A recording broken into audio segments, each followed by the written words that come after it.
Tuhan Yesus Kristus. Haleluya. Amin.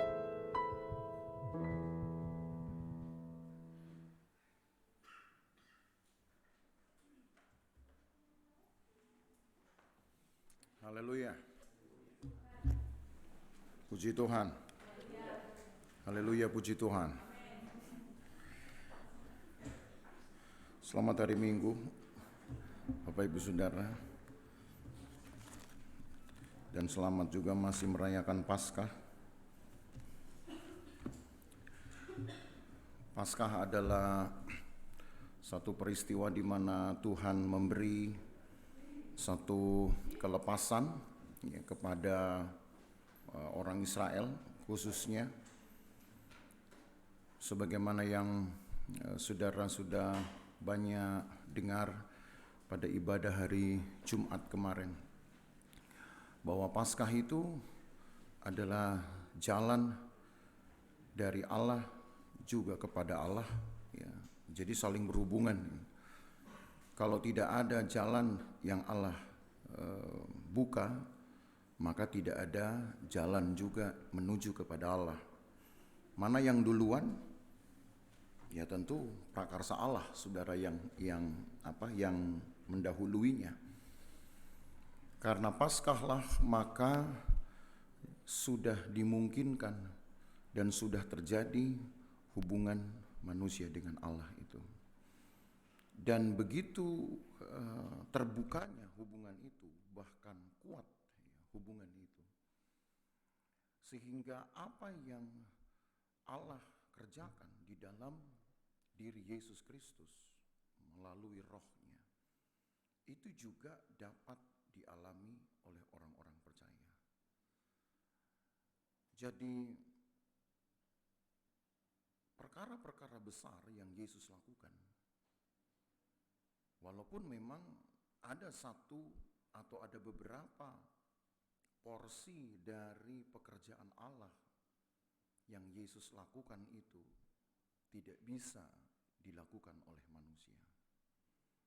Tetapi bahwa yang tidak dapat disangkal, pekerjaan Allah di dalam diri Yesus Kristus adalah pekerjaan yang sama yang Allah juga akan dan terus lakukan dan tetap dilakukan kepada gereja Tuhan, kita orang percaya.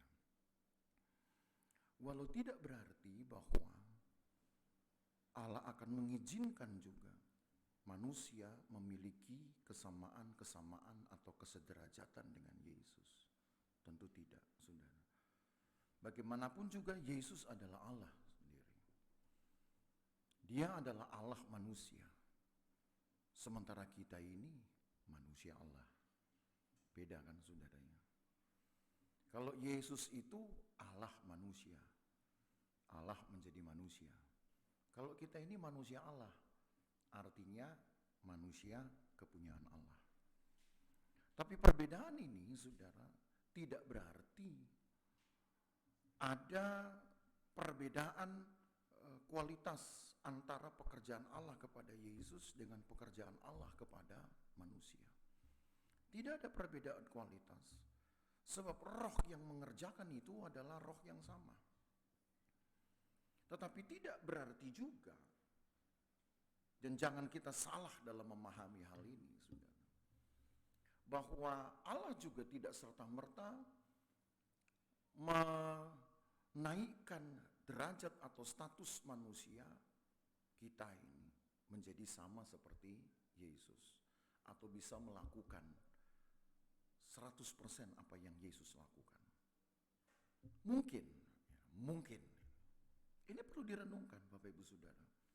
Kalau Allah berkehendak dan di dalam kepenuhan Allah itu, Allah berkehendak untuk membuat manusia mempertunjukkan kuasa Allah, maka saya percaya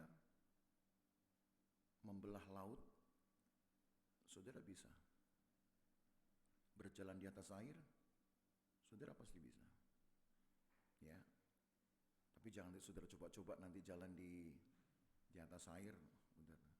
Kalau saudara bilang, ini saya mempraktekkan perkataan Bapak Gembala, bukan itu saudara. Ya, saya nggak nyuruh saudara untuk coba-coba jalan di atas air. Ya. Kalau jalan di atas aspal aja masih sempoyongan, jangan jalan di atas air. Gitu ya. Nanti udah nggak bisa jadi urusan panjang. Tapi yang saya mau katakan begini, kalau Allah menghendaki, di dalam kepenuhan Allah itu atau di dalam kekuatan Allah yang seutuh-utuhnya, Allah berkehendak apa yang Yesus pernah buat terjadi pada orang percaya itu bisa. Bangkit dari kematian juga bisa. Betul kan? Karena Alkitab juga ada contohnya. Berjalan di atas air juga bisa. Tapi hanya satu yang tidak bisa manusia lakukan. Saudara, yang tidak mungkin manusia lakukan, yaitu menebus dosa, menyelamatkan sesama. Itu saudara nggak akan bisa lakukan. Karena itu hanyalah pekerjaan yang harus Yesus yang mengambil alihnya. Tetapi di dalam banyak tema di dalam Alkitab yang saudara harus pegang, saudara harus tahu bahwa bagi Tuhan itu tidak ada yang mustahil, baik dia bekerja sendiri maupun dia bekerja dengan mempercayakan pekerjaan itu kepada manusia. Itu boleh dikatakan tidak ada beda. Yesus bahkan pernah mengatakan, kalau orang itu percaya, saudara, maka apa yang ia ikat di bumi terikat di sorga. Yang dia lepas di bumi terlepas di sorga. Sementara tidak ada koneksitas antara bumi dengan sorga. Tetapi perkataan kita seolah, saudara, menjadi sebuah perintah, order yang nyampe ke sorga. Pesannya atau jangkauannya. Dan itu menunjukkan bahwa di dalam kekuatan Allah yang seutuh-utuhnya, sepenuh-penuhnya, kalau ia menghendaki, maka apa yang pernah Yesus lakukan, saudara bisa lakukan. Mengubah air menjadi anggur, oh bisa. Kalau itu terjadi hari ini enak saudara ya, yang bawa sirup gak perlu bawa sirup. Kenapa? Air putih tinggal berdoa, jadilah nanti berwarna. Gitu. Rada kental sedikit. Ini saya mau tunjukkan kepada saudara, supaya saudara tahu bahwa kekuatan Allah yang dikerjakan di dalam firman dan kemudian di dalam diri Yesus adalah kekuatan yang sama yang akan diberikan dan dipercayakan kepada orang-orang percaya, kepada saudara dan saya, tanpa ada perbedaan. Apapun. Yang tidak bisa hanyalah pekerjaan juru selamat. Itu yang manusia nggak bisa buat. Mulai dari cara lahirnya yang luar biasa, sampai cara susahnya matinya yang juga luar biasa, nggak ada manusia yang bisa menanggung itu, saudara. Yesus itu kalau dihitung sebenarnya dari tingkat tingkat penderitaannya, seharusnya dia sudah mati ketika dia berjalan menuju ke Golgota. Harusnya dia sudah mati di situ. Karena cambukan-cambukan mengeluarkan banyak darah dan cairan, dan Yesus tidak mendapatkan infus, tidak mendapatkan cairan tambahan. Lalu Yesus harus memikul salib yang berat sekali dan tidak boleh dibantu, saudara. Tidak boleh dibantu dan tidak ada alat yang memperingannya. Dia harus memikulnya sendiri. Jadi kalau dihitung sebenarnya, sebutlah dari hitungan medis, harusnya Yesus itu sudah mati mendadak dia ketika dia jalan menuju ke Golgota. Ini kalau saudara ke Israel, tempat dari Yesus diadili sampai dengan naik ke Golgota, itu memang tanjakan, saudara. Walaupun sekarang tidak nanjak-nanjak banget. Kenapa? Ya karena sudah Sudah mulai ada toko-toko banyak di sepanjang jalan itu. Jadi orang lihat orang jalan sudah sudah terganggu dengan hiburan sehingga nggak berasa kalau itu tanjakan. Lalu sudah dibuat landai begitu rupa sehingga tidak berasa kalau itu tanjakan. Tapi sebenarnya itu adalah tanjakan, saudara. Dan saudara bayangkan dengan jalan yang menanjak, lalu kemudian memikul salib dalam keadaan yang sudah hancur-hancuran tubuhnya. Itu kalau dia bukan manusia, kalau dia bukan manusia Allah, gitu, Allah manusia, susah, saudara. Tidak akan mungkin bahkan. Tetapi karena Yesus bagaimanapun juga adalah manusia yang tidak sama seperti kita, sehingga dia punya kekuatan untuk menanggung itu semua di dalam keadaannya sebagai manusia. Ini sekaligus menegaskan apa yang pernah saya beritakan juga, saudara, tentang perbedaan Yesus dengan kita. Identiknya itu tidak bisa disebut identik 100% kan. Kalau dikatakan materi daging, iya sama. Materi daging memang sama. Tetapi darah yang ada pada Yesus tidak sama dengan kita. Sebab Yesus tidak mengandung, di dalam darahnya tidak terkandung darah manusia, termasuk darah dari Maria. Tidak ada di situ. Kalau ada darah Maria, darah ibunya, masuk ke dalam tubuh Yesus, maka darah Yesus berarti tercemar. Seperti darah manusia biasa. Roh Kudus telah membuat janin itu, bayi itu terlindungi, saudara, dari semua bentuk-bentuk fisiologisnya. Tidak ada hubungan darah apapun. Dia hidup murni karena pekerjaan Roh Kudus. Nah itulah makanya pekerjaan penyelamatan saudara gak akan bisa lakukan. Hanya Yesus. Tapi yang Yesus lakukan yang lain, karena pekerjaan Allah, saudara bisa melakukannya. Mencelikkan mata yang buta, ya, meluruskan kaki bengkok, gitu kan. Kan kita berdoa yang lumpuh berjalan. Nah, itu sebelum lumpuh kaki bengkok dulu kan ya, saudara ya. Sempoyongan jalannya, jalan dia. Apalagi yang buta melihat, bisa. Apalagi yang mati bangkit. Jangan nanti saudara kemudian, saya pengen nih dari tua jadi muda. Karena nggak ada ayatnya, saudara. Ya, karena kuasa Allah yang tua jadi muda, yang rambut putih jadi rambut hitam, itu nggak ada. Ya, kalau saudara mau tampil muda, salon. Ya, ke salon pasti muda, saudara. Walaupun nanti cuma sebulan tua lagi. Ya, tapi di dalam Alkitab kuasa Allah mampu menghasilkan hal besar, mampu menghasilkan pekerjaan baru, bahkan hal baru, dan itu dimungkinkan saudara juga punya. Maka Paulus sebagai satu-satunya rasul yang mendapatkan pengilhaman yang paling banyak tentang pekerjaan Allah di dalam diri Yesus. Dia kemudian menyebut atau menulis satu ayat di dalam 1 Korintus pasal 15 begini bunyinya.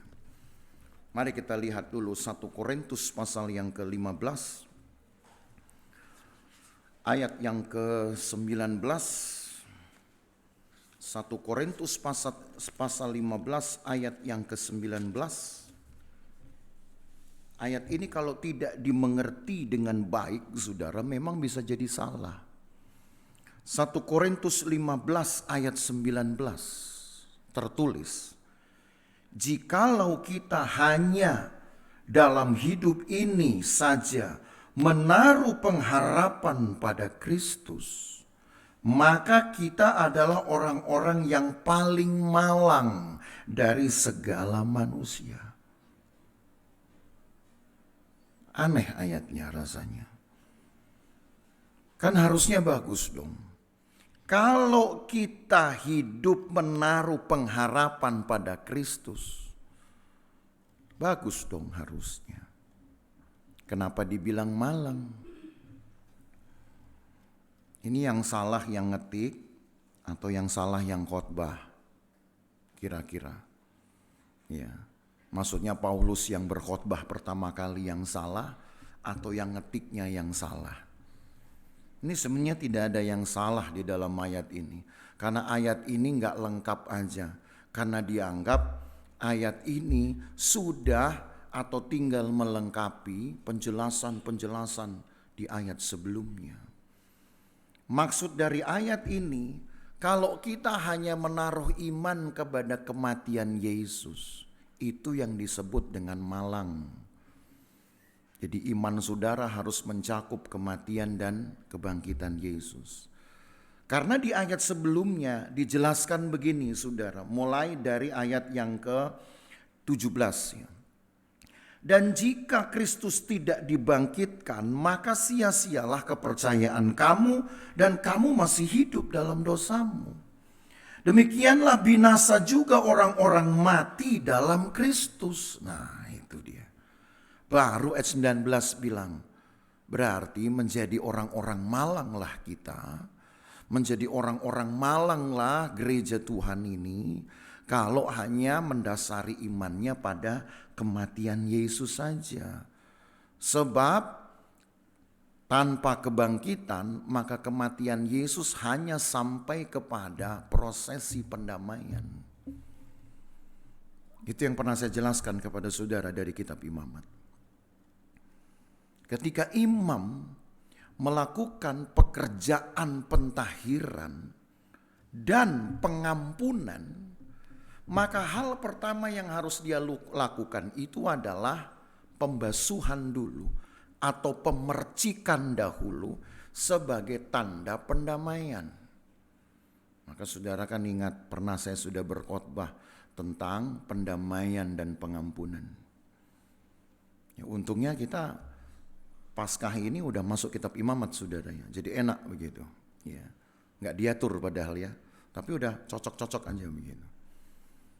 Nah kalau hanya kematian Yesus yang kita terima menjadi dasar iman kita, maka berarti yang kita lakukan dengan iman kita kepada Tuhan, yaitu hanya sebatas pendamaian. Artinya Allah hanya menerima kita saja sebagai orang-orang yang dapat diampuni. Udah, untung sih untung. Bagus sih bagus. Tapi tetap tidak sempurna hasilnya. Karena yang namanya diampuni itu berarti hanya dianggap selesai secara yuridis. Secara hukum. Sama seperti kalau orang bersalah, orang terhukum, lalu kemudian dia menjalani hukuman, setelah hukuman selesai atau hukuman dipotong karena grasi dari presiden misalkan, maka orang ini dibebaskan, statusnya berubah menjadi orang bebas, bukan lagi orang hukuman. Karena satu sudah menyelesaikan masa hukuman, yang kedua atau sudah mendapatkan potongan masa hukuman sehingga dia bebas keluar. Maka hanya itu, hidupnya sebagai orang bebas saja dan tidak ada ubahnya dengan hidup banyak orang yang lain yang tidak bermasalah dengan hukum. Cuman menangnya hidup sebagai orang bebas. Pekerjaan Yesus tidak boleh hanya untuk membebaskan orang dari dosa. Pekerjaan Yesus memang tidak hanya untuk membebaskan kita dari dosa. Tapi pekerjaan Yesus juga memberikan kepercayaan Allah untuk mengalami kekuatan Allah di dalam firman-Nya. Bukan hanya sekedar bebas, itu hanya pengalaman hukum saya katakan, pengalaman yuridis. Tetapi yang Allah kerjakan adalah pekerjaan yang tidak mungkin dilakukan oleh manusia. oleh lembaga peradilan manapun. Saudara tidak hanya sekedar diampuni dan didamaikan oleh Allah, tapi saudara dilayakkan untuk hidup di dalam kekuatan Allah ini. Sehingga tadi saya katakan, kalau Allah berkehendak, apapun yang saudara katakan, yang saudara minta dengan imanmu, Tuhan bisa lakukan. Tuhan bisa kerjakan. Makanya dulu orang-orang Pantekosta ini dianggap orang-orang yang sakti, mandraguna. Orang-orang yang terlampau ngeroh, jadi merasa apapun bisa dia dapat. Kenapa? Ya karena hanya dengan berkata dalam nama Yesus, maka semuanya akan jadi. Loh, memang itu ada faktanya. Cuman sayangnya, lambat laun orang-orang percaya yang diberikan kepercayaan kekuatan Allah ini, awalnya bagus, standarnya bagus, sehingga ketika berkata-kata atas nama Tuhan atau dalam nama Tuhan, Allah percayakan kuasa karena memang kualitas hidupnya masih bagus. Tapi lambat laun sudah nggak bagus, lambat laun sudah meremehkan, lambat laun sudah mulai menganggap ringan, maka Allah tidak bisa lagi percayakan. Tetapi stigmanya masih ada pada kita. Orang-orang Pantekosta tuh lihat orang yang paling rohani, merasa dialah yang memiliki langit dan bumi, sehingga apa aja bisa diturunkan, apapun bisa dinaikkan. Ya, hujan bisa diturunkan, hujan juga kalau perlu bisa dibatalkan, naik kembali. Hanya yang orang Pantekosta nggak jauh beda kayak pawang hujan, saudara. Oh, itu kita disindir sekali. Dulu awalnya bagus, tapi bergerak lama-lama tidak bagus. Belum lagi dengan sikap remehnya orang Kristen. Padahal pekerjaan Yesus ini atau pekerjaan Allah di dalam Yesus kan memberi kemungkinan baru. Memberi kesempatan baru supaya manusia dapat mengalami pengalaman baru. Itu saja. Pengalaman susah menjadi pengalaman sukacita. Itu kan pengalaman baru.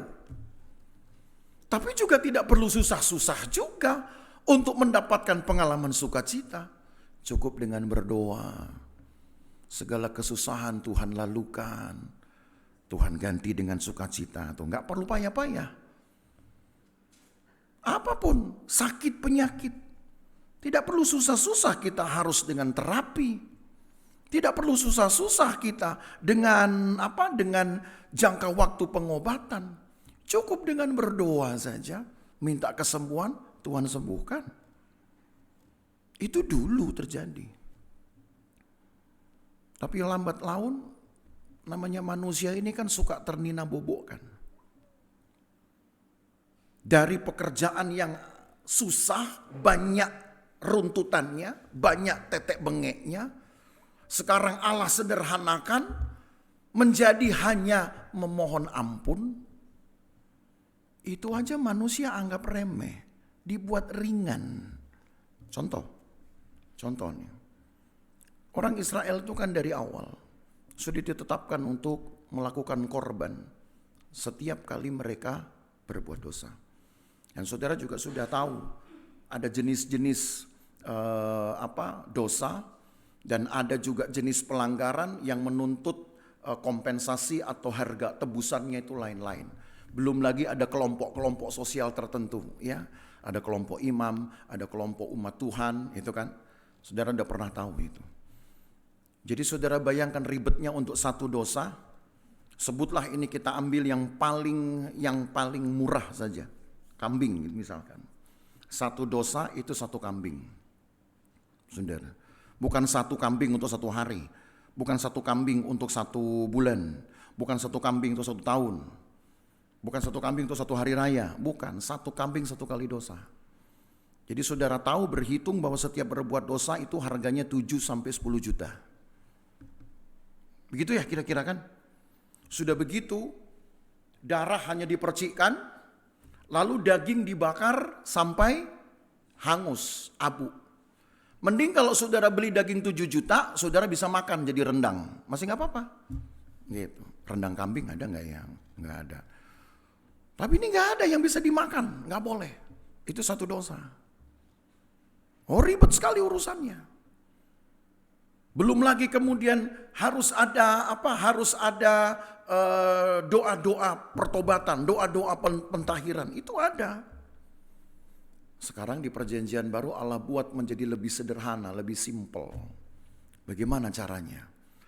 Tuhan buat dengan Yesus mati, memberikan darahnya kepada Bapa untuk memuaskan hatinya dan meredakan amarah Allah tadi. Maka Alkitab berkata, engkau berdoa memohon ampun saja kepada Tuhan, Tuhan ampuni. Dulu demi pengampunan prosesnya panjang dan mahal. Sekarang untuk sebuah pengampunan saudara cukup berkata, Tuhan ampuni saya. Murah apa tidak itu? Murah dan gampang. Lama-lama muncul menggampangkan. Kan begitu. Karena dianggap gampang, bikin dosa, minta ampun, cuman sekali teriak nangis-nangis, Tuhan ampuni. Gampangnya. Serba salah Tuhan itu. Mau dikembalikan cara-cara perjanjian lama, takutnya saudara bangkrut. Gitu kan. Saudara komplain, aduh Tuhan, masa Tuhan gak mengerti, saya gak punya apa-apa. Kalau gak punya apa-apa kenapa bikin dosa? Gitu kan. Sekarang Tuhan buat menjadi lebih mudah. Melalui pekerjaan anaknya, manusia menggampangkan. Sifat menggampangkan ini yang membuat Allah hilang kepercayaan, saudara. Kekuatan Allah yang dulu diberikan kepada manusia menjadi tidak sama lagi. Dulu Allah percayakan kekuatan dari firman Allah yang sama seperti halnya kepada Yesus. Sekarang tidak lagi. Hari Sabtu kemarin, 6 jam saya memberi perkuliahan, saudara. Di satu kelas. Dari jam 10 sampai jam setengah 5. 6 jam setengah. Makanya suara ini udah gak baik-baik, sudah ya. Nah, dari mulai agak membaik, boros lagi. Memang pengajar, gembala, pendeta itu modelnya hanya suara. Ya, bukan jolobat loh saudaranya. Hanya suara. 6 jam setengah saya mengajar. Dan yang kita bahas itu sampai kepada satu pokok bahasan tentang mengapa kekuatan Allah pada masa lalu menjadi seperti terdiskon pada masa sekarang. Allahnya sama, Yesusnya sama, reaksi iman orang-orang percaya juga sama. Gitu kan? Doanya masih sama.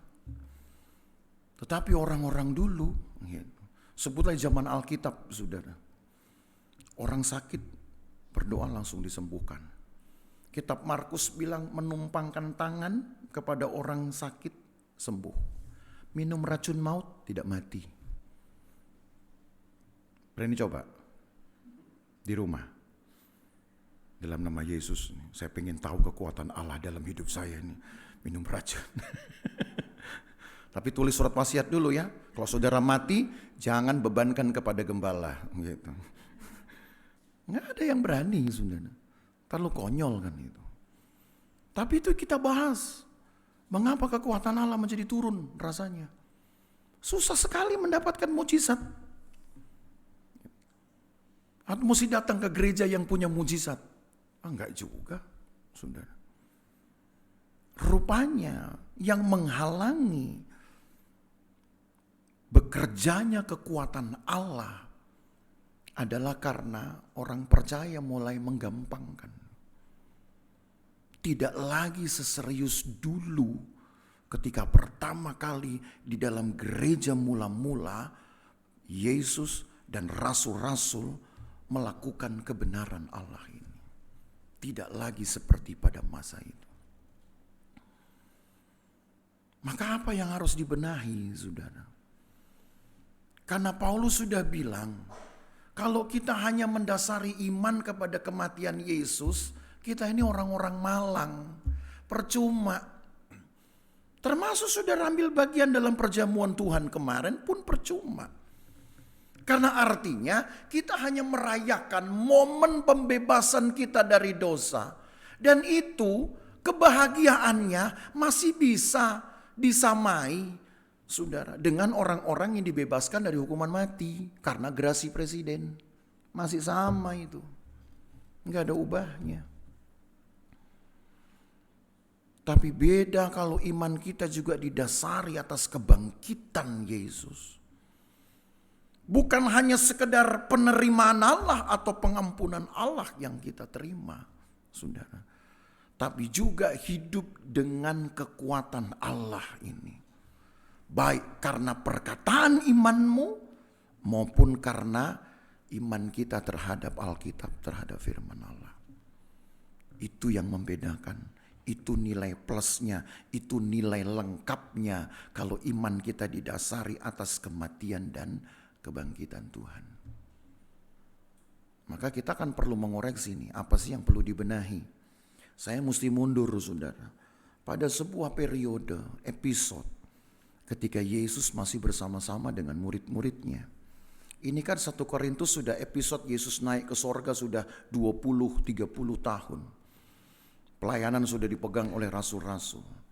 Nah kita flashback lah 30 tahun yang lalu, misalkan begitu, ke dalam Injil Yohanes pasal 14. Jadi kita mesti mundur ini. Kita menapak tilas satu sejarah. Ya. Sebutlah 25 sampai 30 tahun sebelum Paulus menuliskan 1 Korintus ini. Di dalam Yohanes pasal 14 ayat 1 sampai ayat yang ke-6 tertulis ayat-ayat begini. Jangan gelisah hatimu. Percayalah kepada Allah, percaya juga kepadaku. Di rumah Bapakku banyak tempat tinggal. Jika tidak demikian tentu aku mengatakannya kepadamu. Sebab aku pergi ke situ untuk menyediakan tempat bagimu. Wah, luar biasa saudara ya. Kita disediain kapling saudara. Gitu. Tapi nggak perlu tahu di mana titik koordinatnya, ya, karena memang tempat itu ada di luar jangkauan GPS. Sebab kalau saudara sudah temukan, nggak seru jadinya, ya. Karena itu harus dengan iman saudara gunakan. Jadi carilah dengan iman, bukan cari dengan GPS. Ya. Lanjut, ayat yang ketiga. Dan apabila aku telah pergi ke situ dan telah menyediakan tempat bagimu, aku akan datang kembali dan membawa kamu ke tempatku, supaya di tempat di mana aku berada, kamu pun berada. Oh, dijemput loh kita saudara. Udah dia yang siapin tempat, dijemput lagi kita. Itu makanya saya bilang tidak perlu cari-cari tahu, karena nanti toh kita akan dijemput. Cuma saudara mesti tahu tuh lokasi penjemputan di mana. Ini yang mau kita bahas nih. Gitu. Mesti tahu di mana lokasi penjemputannya. Jangan nanti tahu-tahu jemputnya di tempat lain, saudara nunggu di tempat lain, tidak terjemput, saudara. Ya. Maka ayat yang keempat. Dan kemana aku pergi kamu tahu jalan ke situ. Nah itu dia. Jadi kita mesti tahu dulu Yesus kemana. Karena satu-satunya jalan menuju titik penjemputan itu adalah dengan mengikut Yesus. Itu sebabnya kita sudah bahas tentang jalan kepada Allah dan jalan dari Allah. Lalu ayat yang kelima, kata Thomas. Nah Thomas ini kan orang yang gak percayaan kan. Maka hati-hati saudara, kalau ada iman-iman seperti Thomas ini, maka ini yang perlu sekarang kita sembuhkan. Ya, supaya saudara hidup mendasari imanmu di atas kematian dan kebangkitan. Nah Thomas ini bisa menjadi penyakit iman nih. Kita baca ayat 5. Kata Thomas kepadanya, Tuhan, kami tidak tahu kemana engkau pergi. Jadi bagaimana kami tahu jalan ke situ? Ini pertanyaan yang konyol. Kami tidak tahu kemana engkau pergi. Padahal 24 jam sehari dia ikut Yesus. Apa susahnya sih tinggal lihat aja Yesus kemana dia ngikut? Gitu. Mau ngapain Thomas? Mau jalan-jalan dulu nanti kemudian nyusul? Itu kan kerjaan manusia kan. Tuhan, saya ingin sekali-sekali saya itu longgar dikit lah, nggak usah harus betul-betul taat firman Tuhan. Nanti kalau yang lain lebih rohani, saya nyusul. Gitu. Ini kan bukan soal pergi duluan, pergi belakangan, saudara. Ya, kalau saudara tahu alamat, nyusul nggak apa-apa. Saudara pergi, misalkan janjian, ayo kita ke titik ini, misalkan, taruhlah ke puncak, ke tempat ini ya, misalkan begitu. Oke duluan lah, soalnya saya banyak kerjaan, saya nyusul. Kalau saudara tahu tempatnya, is oke. Ini kan Yesus bilang, aku sediakan tempat bagimu, tapi kan kau tidak tahu jalannya. Supaya tahu, ikutlah aku. Thomas maunya nyusul. Ini orang paling celaka ini. Makanya kalau iman saudara kayak begini, ini sembuh nih harus hari ini. Ya, makanya kita bahas ya, ayat yang ke-6 sekarang. Yesus menjawab. Kata Yesus kepadanya, akulah jalan dan kebenaran dan hidup. Tidak ada seorang pun yang datang kepada Bapa kalau tidak melalui aku. Jadi sekarang saudara tahu bahwa satu-satunya jalan yang menghubungkan kita kepada Allah, yang mempertemukan kita kepada Allah, hanyalah dengan Yesus sendiri. Saudara harus kenali Yesus. Saudara harus tahu, belajar betul-betul dengan siapa Yesus ini. Dia yang menyebut dirinya jalan kebenaran dan hidup. Dua hal ya saudara. Jalan kebenaran itu ditempuh di dalam kematiannya. Disitulah ketika dia memperdamaikan kita dengan Allah. Itu disebut dengan jalan kebenaran. Jalan kehidupan ditempuhnya di dalam kebangkitannya. Maka tadi saya katakan, karena kebangkitan itulah kita mendapatkan kekuatan. Kekuatan untuk mengalami pekerjaan besar seperti yang Yesus alami. Makanya Yesus bilang, akulah jalan kebenaran dan hidup. Jadi harus dua. Jadi mengenal Yesus itu penting, saudara. Orang Kristen gak kenal Yesusnya. Yesus itu siapa? Ya. Kalau ada orang tanya sama saudara, bisa jawab gak? Siapa Yesus itu? Yesus itu siapa ya? Gitu. Baru saudara mau cari jawaban bingung. Yesus itu siapa ya? Ya Yesus itu pokoknya yang dikhotbahin Bapak Gembala. Itu aja deh. Iya kalau dia kenal Bapak Gembala. Kalau dia tidak kenal saya bagaimana saudara? Maka Yesus pun meneruskan. Ayat yang ke-7. Sekiranya kamu mengenal aku, pasti kamu juga mengenal Bapakku. Sekarang ini kamu mengenal dia dan kamu telah melihat dia. Apa maksudnya Yesus? Mengenal Yesus sama dengan mengenal Allah. Mengikut Yesus berarti kita menemukan jalan Allah itu. Maka kenal Yesus ini yang perlu saudara kita dalami. Seberapa kenalkah kita? Atau paling tidak saudara sudah membuat semacam rapotmu sendiri. Saya kenal ini sudah di angka berapa? 10, 9, 8 gitu. Ada orang bilang kenal itu ya kenal sebagai teman kantor misalkan, atau teman main. Kenal nama, mungkin juga kenal sebutlah kenal kerabat gitu. Kenal apa lagi? Ya kenal hanya sebatas teman, kenal kebiasaan, itu teman. Naik, meningkat. Kira-kira kenal apa ya? Kenal sebagai suami istri. Kan beda ini saudara. Kenal sebagai suami istri sudah kenal kelemahan, kekuatan. Kan gitu. Sudah kenal kemudian bukan hanya soal kebiasaan. Ya kelemahan, kekuatan. Itu sudah kenal itu. Maunya dan tidak maunya kita tahu. Isyarat-isyaratnya kita tahu. Kan gitu. Diem artinya apa? Cerewet artinya apa? Tahu. Makanya Alkitab bilang kalau ada istri-istri cerewet, laki-laki duduk aja di atas atap. Gitu. Karena kalau perempuan lagi cerewet itu saudara, kita mau ngomong apapun susah didengar. Iya. Susah didengar.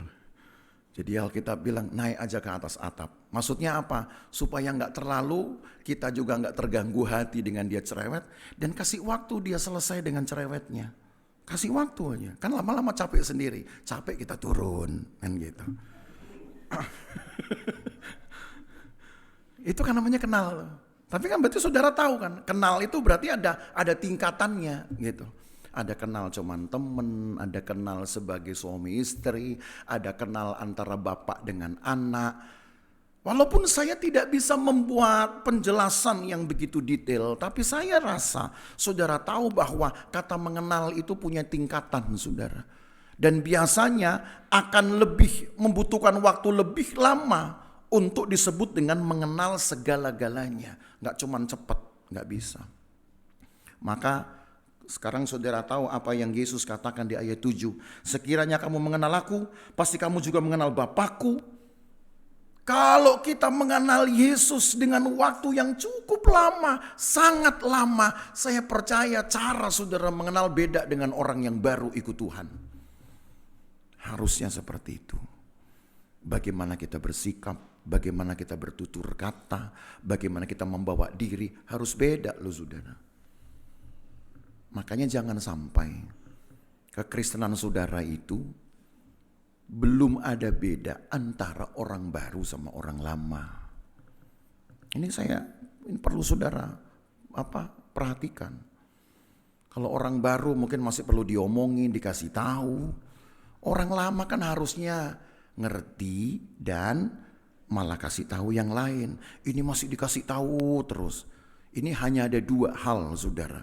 Memang dia betul-betul nggak tahu atau memang dia sudah terlambat umurnya. Gitu. Alias dia ya itulah telat perkembangan namanya. Harus tahu. Ikut Yesus butuh waktu lama untuk kenal di dalam tahap pengenalan yang seluas-luasnya. Tetapi apakah ini cukup? Masih ada lagi satu orang yang bertanya. Mari kita lihat ayat 8. Satu orang lagi yang bertanya. Kalau Thomas mewakili orang-orang yang kurang percaya kan begitu. Kalau Filipus ini mewakili orang-orang yang tahu detail sekali. Makanya Filipus bilang ini. Kata Filipus kepadanya, Tuhan, tunjukkanlah Bapa itu kepada kami. Itu sudah cukup. Gitu. Mau enak ya saudaranya. Yesus bilang kenal aku, kau kenal Bapa. Nah, si Filipus maunya nggak buang waktu kan. Ya udah kenalin aja kami sama bapakmu gitu. Masih kami kenal. Lalu Yesus bilang apa? Ayat 9, kata Yesus kepadanya, telah sekian lama aku bersama-sama kamu, Filipus, namun engkau tidak mengenal aku. Barang siapa telah melihat aku, ia telah melihat Bapa. Bagaimana engkau berkata, tunjukkan Bapa itu kepada kami? Tidak percayakah engkau bahwa aku di dalam Bapa dan Bapa di dalam aku? Dan seterusnya, saudara. Kalau dibaca lengkap nanti di rumah. Ya. Jadi saudara lihat dua orang ini udah punya kepentingan masing-masing. Ya. Tapi yang jelas dua-duanya mau cari gampang. Dua-dua mau cari gampang. Yesus bilang, ngapain kita kenal sesuatu yang tidak kelihatan? Nanti kita jadi kayak orang Israel. Maunya hanya kenal Allah. Maunya hanya menemui berhadapan muka dengan muka Allah yang mereka kenal sebagai Adonai Hasefaot. Begitu Yesus hadir, mereka tidak akui itu sebagai Allah yang tampak muka. Coba itu. Yesus itu kan sebenarnya adalah Allah dalam tampak mukanya. Dalam wujud manusianya. Dalam bentuk-bentuk seperti kita. Dia hadir di dalam Yesus, saudara. Orang Israel gak mau terima. Buat mereka Yesus, Allah ya Allah. Nah Filipus bilang, udahlah daripada kita buang-buang waktu. Kasih kenal aja Bapak. Nah masanya Yesus yang lebih tahu kemampuan manusia. Tidak mungkin saudara kita kenal Bapak kalau tidak kenal Yesus. Karena Allah tidak terlihat. Dan cukuplah dengan perkataan Yesus bahwa dengan mengenal aku engkau mengenal Bapa. Yang Allah ingin yang Allah harapkan, akhir dari perjalanan pengiringan saudara, itu memang mengenal Dia. Tapi Allah tahu bahwa mengenal Dia itu, mengenal dirinya, itu tidak mudah bagi kita. Sebab Allah itu tidak berwujud, Allah itu pun tempatnya tidak terhampiri, kata Alkitab. Maka supaya ada kemungkinan kita memahami Allah kita, mengenal Allah kita, Yesus datang di sana. Dan Yesus datang tidak hanya menemani kita untuk kasih tahu seperti mentoring seorang murid dengan gurunya. Memang ada periode itu, saudara, 3,5 tahun Yesus menjadi mentor untuk murid-muridnya.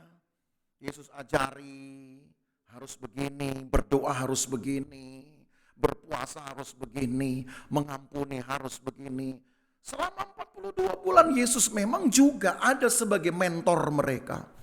Berdampingan seperti guru dengan murid. Itu pun Yesus lakukan. Tapi Yesus tahu itu tidak cukup. Apalagi cuma 42 bulan, saudara. Cuma 3,5 tahun belajar tentang Tuhan itu gak cukup.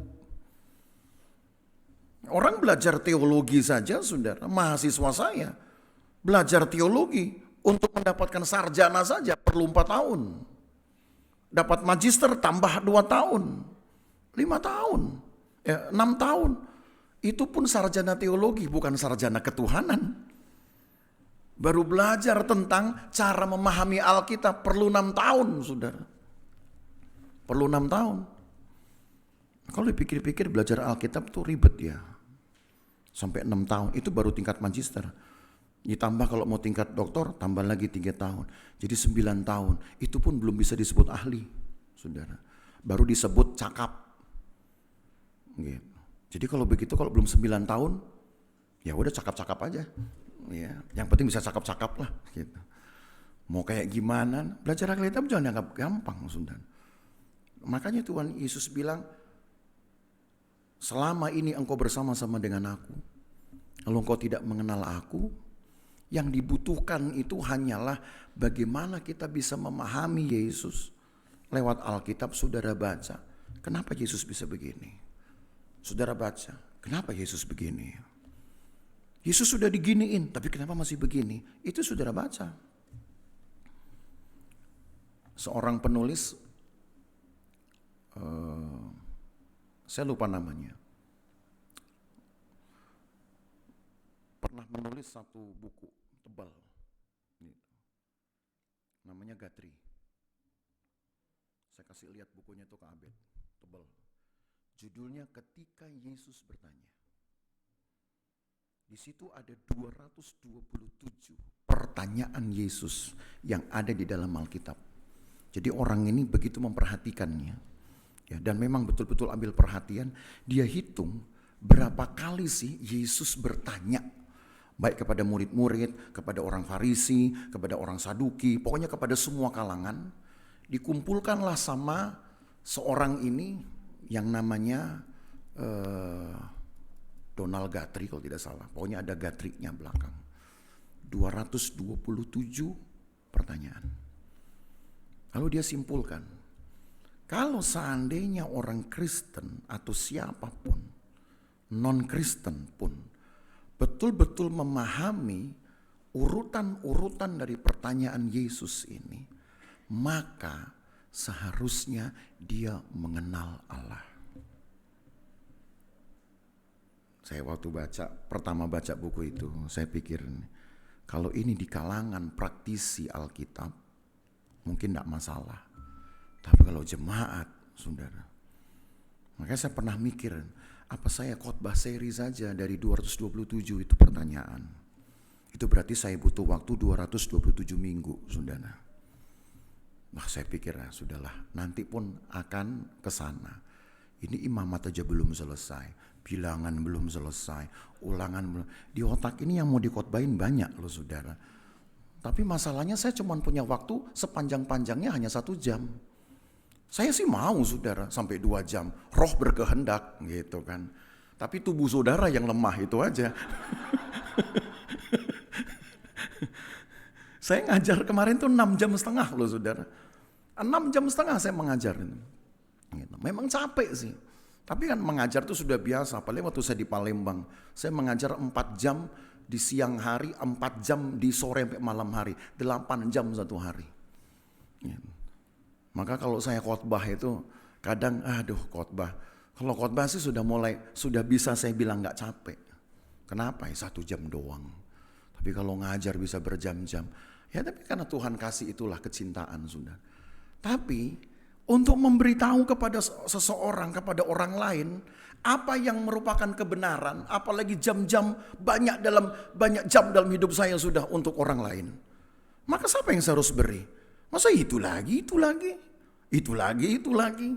Apalagi sekarang semua khotbah udah live streaming kan saudara. Saya Jumat itu pagi saya khotbah di gereja lain dulu. Baru sorenya di tempat kita. Hari ini juga begitu, pagi saya khotbah lagi, tadi pagi di gereja lain. Saya kan mesti mikir, nih khotbah jangan sama nih. Kenapa? Ntar kalau orang buka channel, ya ayatnya itu lagi, gitu. Jadi makin stres sudah gara-gara live streaming ini. Ya. Stres untuk pengkhotbah itu. Kenapa? Takutnya nih orang buka, lah nih Pak Pendeta, Jumat pagi di sini ayatnya ini, sore di tempat sendiri ayatnya juga sama. Minggu pagi di gereja lain ayatnya sama, di tempat sendiri sama lagi. Untuk saudara nggak terlalu waspada itu. Tapi banyak ada orang yang juga begitu. Ya, atau ntar gara-gara ini saudara mulai lihat-lihat lagi nanti. Gitu. Stres juga. Maka saya pikir apa yang perlu saya bawa? Saudara tahu apa yang saya lakukan? Ya belajar Alkitab. Saya merasa bahwa masih banyak yang belum saya tahu loh saudara. Baca Alkitab. Ada orang bilang, wah Anda tahu banyak Alkitab. Saya bilang ketika Anda bilang Anda tahu banyak, maka saya tahu ada yang belum saya tahu. Saya baca lagi dari awal, saudara. Loh betul. Saya baca tuh di Alkitab, entah berapa kali saya bolak-balik sudah. Ya. Tapi itu menunjukkan bahwa mengenal Allah, saya belajar bukan supaya saya tahu apa isi Alkitab. Saya belajar supaya saya memahami bagaimana cara mengenal Allah sebaik-baiknya. Sebab mengenal Allah tidak mungkin tidak, saudara, hanya dengan membaca Alkitab. Tapi setelah mengenal Allah di dalam Alkitab, tahu sepak terjang Yesus, tahu kenapa Yesus harus bertanya. Setiap pertanyaan itu kan berangkat dari kegelisahan. Hampir dari semua pertanyaan dari 227 pertanyaan yang dikumpulkan oleh Gatri ini, saudara. Kebanyakan itu muncul dari kegelisahan Yesus. Paling banyak tahu dari mana yang paling dia gelisahkan? Murid-muridnya. 42 bulan tiap hari, 24 jam sehari, saudara. Dan 42 bulan kali 24 jam mereka bersama dengan Yesus. Tapi model pertanyaannya kayak begini nih. Nah sekarang saudara ingat kan yang saya pernah bilang hari Jumat. Yohanes 14 itu merupakan peristiwa Yesus di H-1. Berarti kebersamaan mereka dengan Yesus sudah 42 bulan. Kok masih muncul pertanyaan kayak begini? Kalau ini ditanyakan di awal mereka menjadi murid Tuhan masih oke. Mengapa? Karena saya pilih saudara periode menentukan ini malam Paskahnya. Malam kematian Yesus bukan malam Paskah. Malam Sabat Paskah. Ya seperti yang saya jelaskan dari Jumat kemarin. Jadi ini terjadi pada malam Rabu. Rabunya Yesus sudah dieksekusi, mati, disalib. Baru Paskahnya terjadi pada malam Kamis. Pada hari Kamis, ini baru malam Rabu. Jadi sebenarnya dihitung ini masih malam Sabat Paskah. Karena Sabat Paskah dulu baru Paskah. Yesus itu tersalib di Sabat Paskah sebenarnya. 42 bulan lah kita hitung murid-murid sudah bersama dengan Yesus. Kok masih muncul pertanyaan seperti ini? Gelisah enggak Yesus? Lalu sekarang seandainya pertanyaan ini datang dari mulut saudara, makin gelisah enggak Yesus? Lalu Yesus tahu, ya jemaat ini sudah ikut di ibadah kita ini. Sejak kita masih di rumah yang lama, misalkan gitu kan. Sejak kita masih kayak orang Israel berpindah-pindah, saudara. Ya, dari satu rumah ke rumah lain. Kan pernah kan kita alami itu sebelum dapat tempat ini. Kalau kita buat periode perjalanan Jemaat Losufan misalkan begitu. Kayak orang Israel, saudara. Hanya bedanya satu, kita belum mengalami laut terbelah, itu aja. Karena nggak ada laut di sini. Ya, ada di Ancol sana. Kita punya pengalaman itu. Lalu Tuhan lihat, ya ini orang ini dari awal udah ikut ikut Tuhan sudah lama, masih juga bertanya seperti ini. Bapak Ibu Saudara, kiranya Paskah ini membangkitkan kita semangat untuk mengenal Tuhan lebih banyak lagi, lebih lama lagi. Kalau perlu berdoalah minta umur panjang supaya saudara bisa mengenal Tuhan lebih lama lagi, lebih banyak lagi. Jangan minta mati deh, saudara. Ya.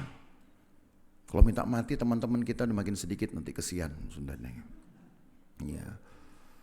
Saya sih nggak masalah saudaranya, tapi yang lain itu yang menjadi masalah, ya mati lah, ya kayak satu gereja saudara, orang-orang tua pada mati semua, itu kursi-kursinya udah kosong semua, gitu. Begitu lihat, ya tinggal giliran gue nih, karena yang sini sudah nggak ada, sini sudah nggak ada, ya giliran gue ini, jadi seru gitu saudaranya.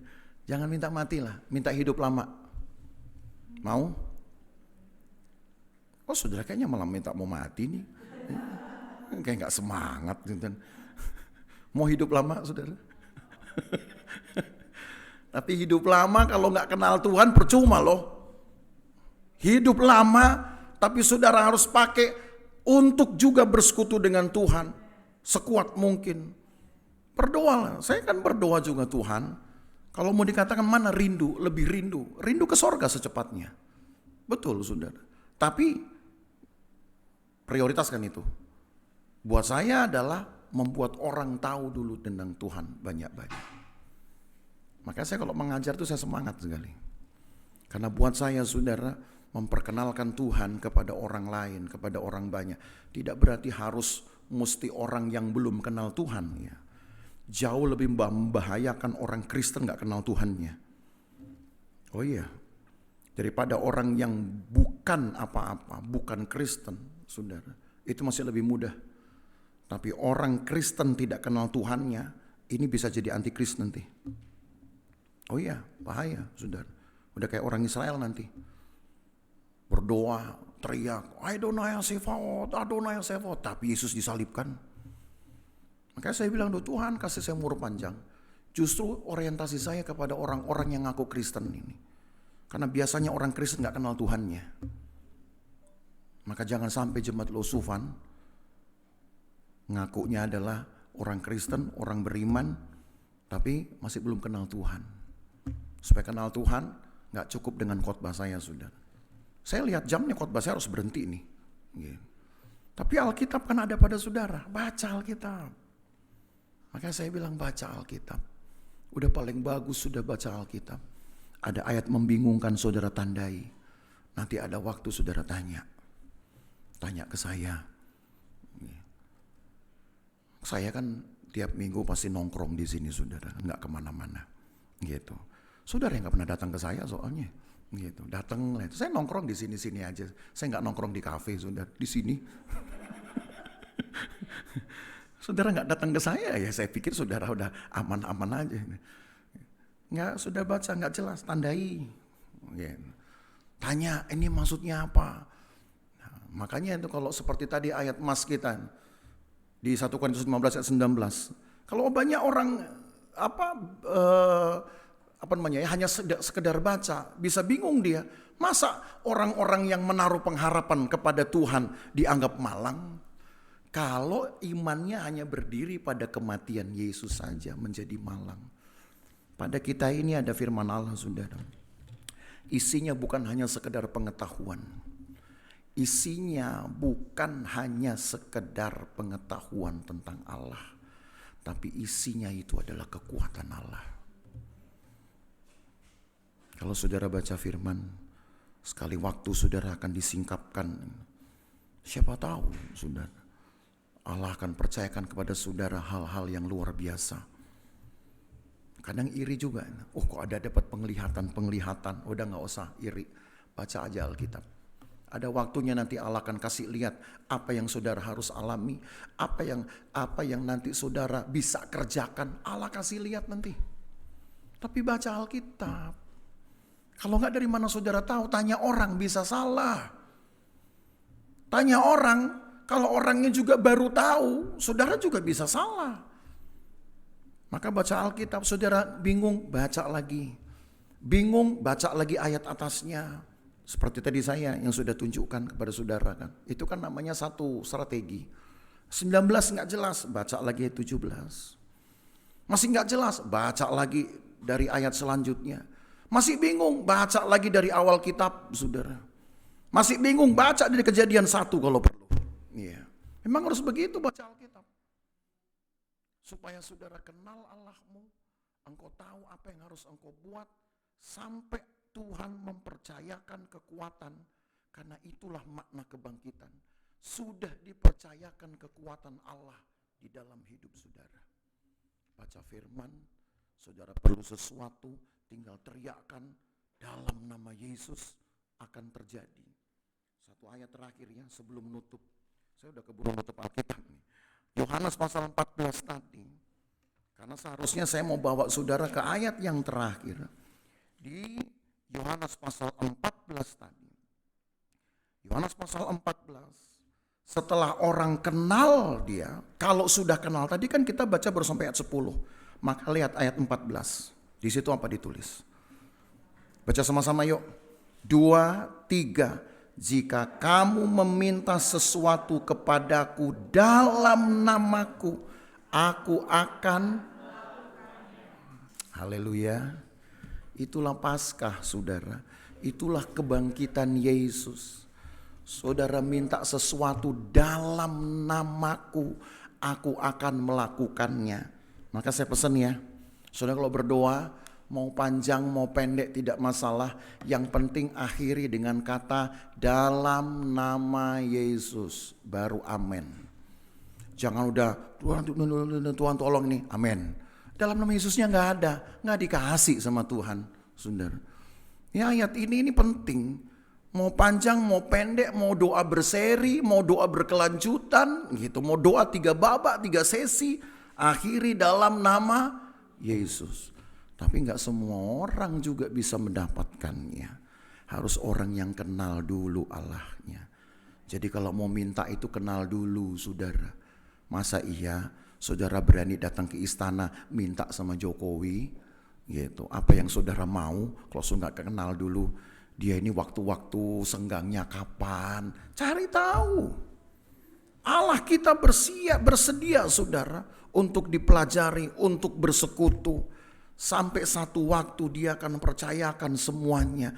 Dan cukup dengan nama Yesus, Tuhan akan melakukannya buat saudara.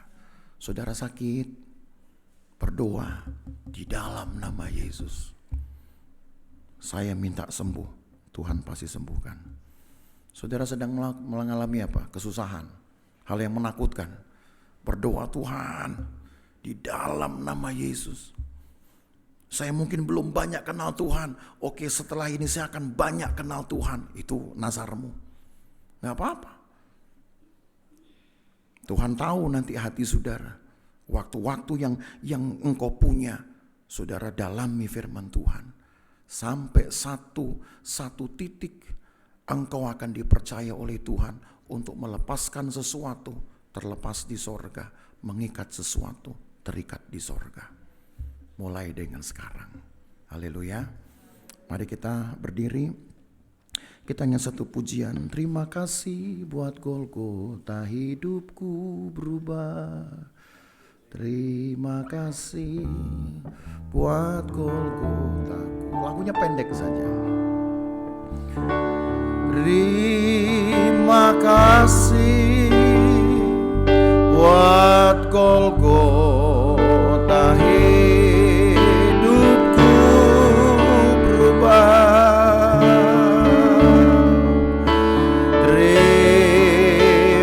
Kasih buat Golgota, ku bebas.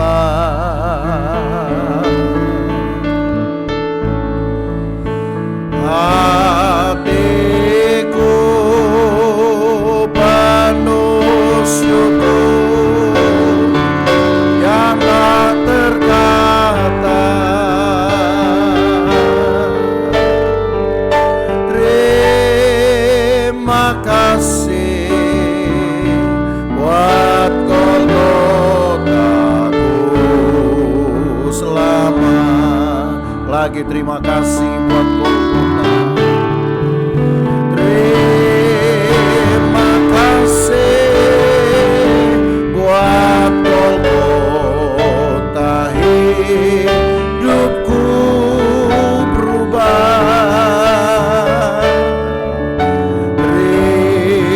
Terima kasih buat Golgota, ku bebas. Hatiku penuh syukur, hatiku penuh syukur yang tak terkata. Terima kasih buat Golgota. Terima kasih buat Golgotaku. Selama lagi terima kasih buat Golgota, ku bebas. Terima kasih buat Golgota, hidupku berubah, hidupku berubah. Terima kasih buat Golgota, ku bebas.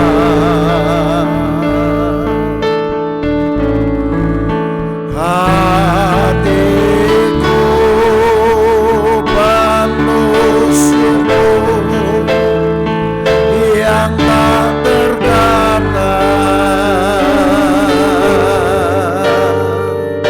Terima kasih buat Golgotaku.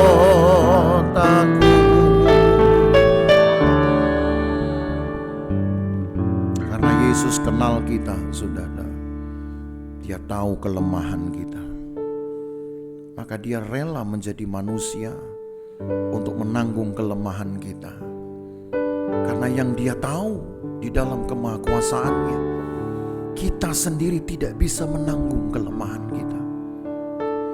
Kita hanya bisa mengomentari kelemahan kita. Kita hanya bisa ngomel dengan kelemahan kita. Kita komplain dengan kelemahan kita. Jarang ada yang berbesar hati untuk memperbaiki kelemahan kita. Kita hanya tunjuk orang dengan kelemahannya. Tapi kita marah kalau orang lain tunjuk kelemahan kita. Yesus tahu bahwa kelemahan kita inilah yang menghambat kita untuk mengenal Allah. Karena Yesus kenal kita. Dia datang dengan cara yang tidak kita pikirkan. Menjadi manusia untuk mengangkat kelemahanmu. Pertanyaannya sekarang, apakah kita mau juga mengenal Tuhan? Pada Tuhan tidak ada kelemahan, tapi kenallah kekuatannya. Yesus datang karena dia kenal kelemahan kita. Maka sekarang hiduplah untuk Tuhan, untuk mengenal kekuatannya. Kekuatan yang bisa mengatasi kelemahanmu. Kekuatan yang bisa mengatasi ketakutan saudara. Kenal Tuhan, kenali kekuatannya, alami itu. Dia akan menghadirkan pengalaman-pengalaman baru untuk saudara. Itulah Paskah yang sesungguhnya. Terima kasih buat Golgota, hidupku berubah. Terima kasih buat Golgotaku bebas.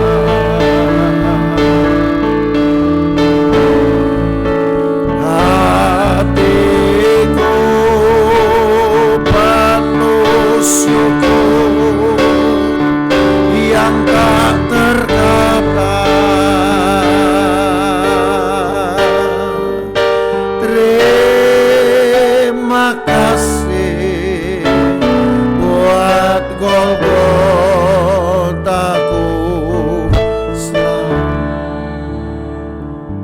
Terima kasih Tuhan. Terima kasih Yesus.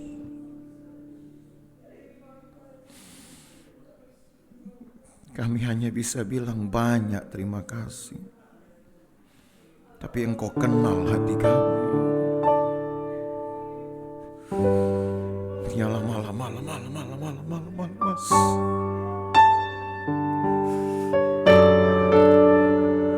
Yalah malam.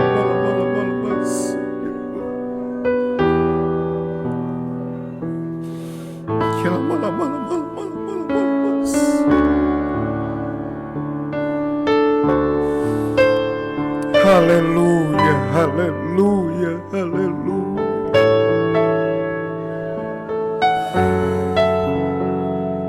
Haleluya, haleluya, haleluya. Terima kasih Tuhan, terima kasih.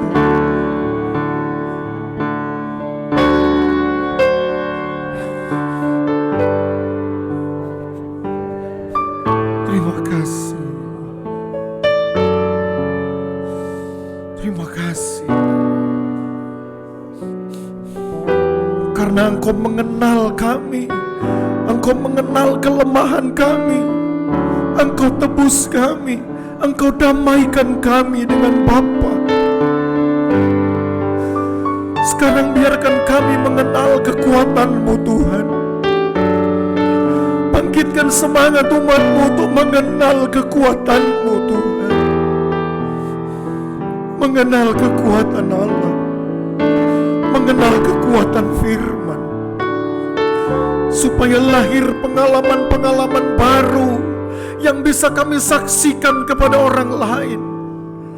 Pengalaman-pengalaman hebat yang bisa kami ceritakan kepada orang lain, bahwa Allah kami hidup, Allah kami berkuasa. Terima kasih Tuhan Yesus. Tolong umat-Mu, tolong jemaat-Mu di tempat ini. Tolong siapapun mereka yang percaya kepada-Mu ya Tuhan. Tolong.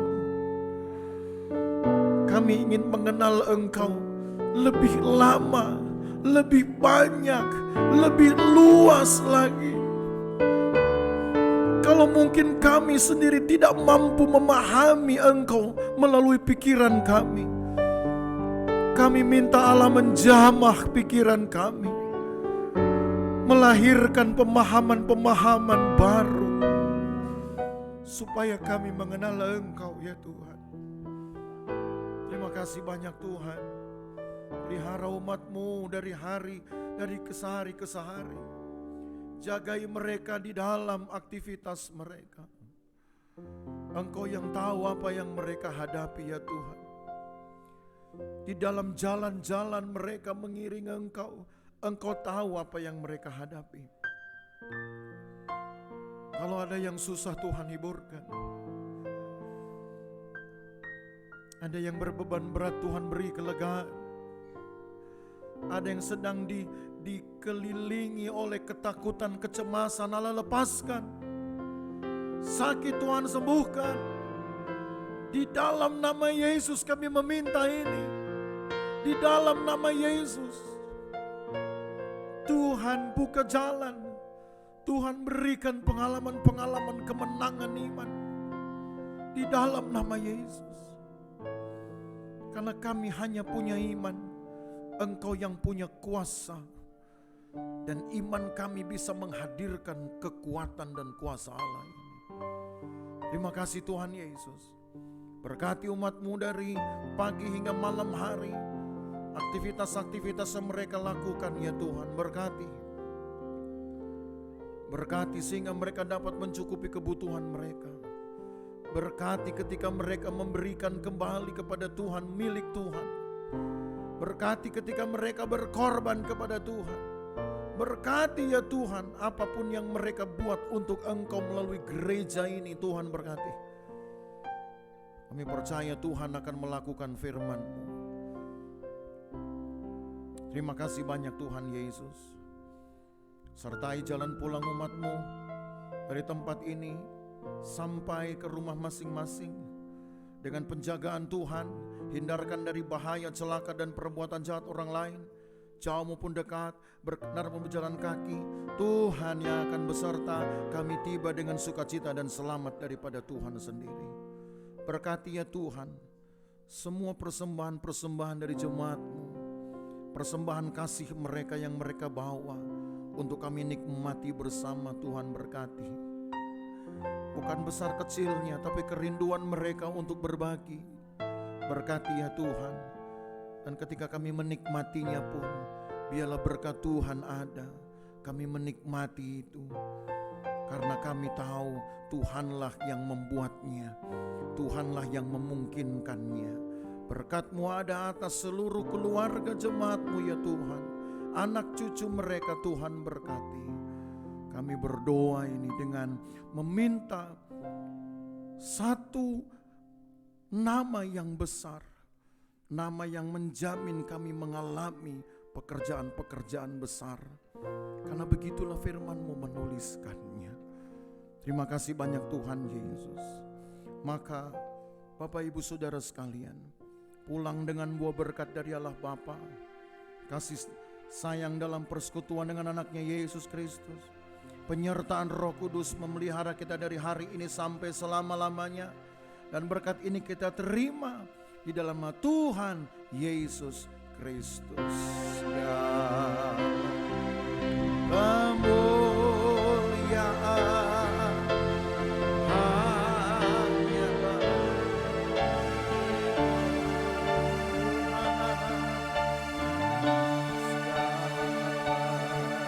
hormat pujian hanya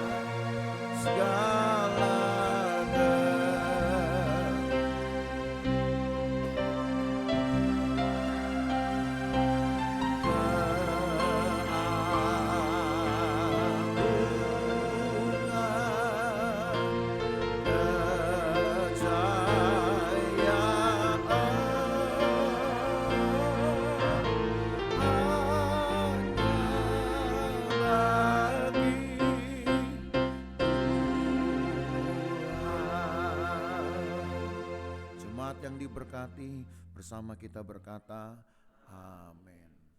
Selamat hari Minggu, selamat Paskah. Ya. Hari Selasa kita masih ada